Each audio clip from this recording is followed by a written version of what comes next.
Inatake ng aso sa Cebu. Inaalam na ng mga otoridad kung may pananagutan sa nangyari ang may-ari ng aso. Magbabalita si John Aroa. Duguan at malalaki ang sugat sa kaliwang braso ng 31 anyos sa Sereylan. Sa binti naman napuruhan ang 18 anyos niyang pinsan na si Russell Vasaya. Habang natanggalan naman ng kuko sa hinlalaki ng paa ang 27 anyos sa si Johnny Gabato. Silang tatlo inatake at nilapan ng iisang aso. Dali-dali na rin silang sumaklolo sa mga otoridad sa pagiging agresibo ng hayop.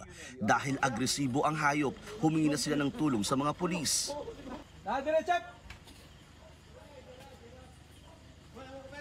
Nibalik! Nani nyo padong!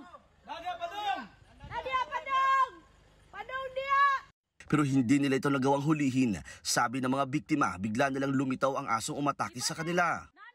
Diyan sa may madilim na part, sir. Biglang lumabas yung aso at sinakmal ako. Bigla lang talaga siyang lumapit at kinagat ako mula sa madilim. Tuwing makakita ako ng mga aso, natatakot ako na baka bigla akong atakihin.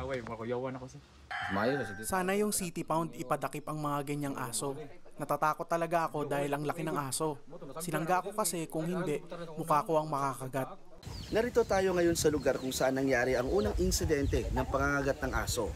Hanggang ngayon ay hindi pa nahuli yung aso kaya pinangangambahan ng mga residente na baka bumalik ito at baka pang biktima ulit ng iba pang mga residente. Kaya panawagan nila sa mga otoridad na sana'y mahuli ito sa lalong madaling panahon. Tumangging humarap sa kamera ang may-ari ng aso pero makikipagtulungan sila sa mga biktima. Dito na rin napag-alaman na Belgian Malinois ang breed ng nanakmal na aso.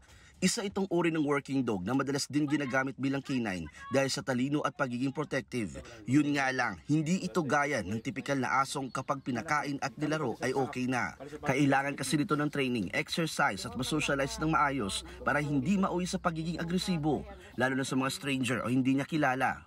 Once nakalabas yung aso, no, ang tendency is magtakbo yan pagkatapos pag may nakitang tao, kakagatin niya. Yung mga palagi na lang nasa loob ng kulungan, so siyempre pag makalabas yan, magwa-wild yan.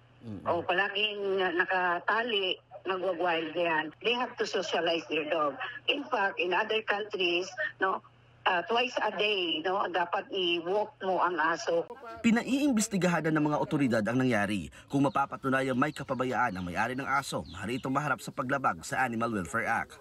Kung hindi na bakunahan at hindi na registered, may multa na 2,000 pesos. Pag is an animal welfare issue dahil hindi niya na take care ng maayos, so 5,000 ang multa niyan.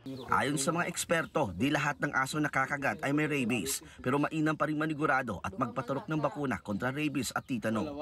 Para sa 1PH, John Aroa, News 5.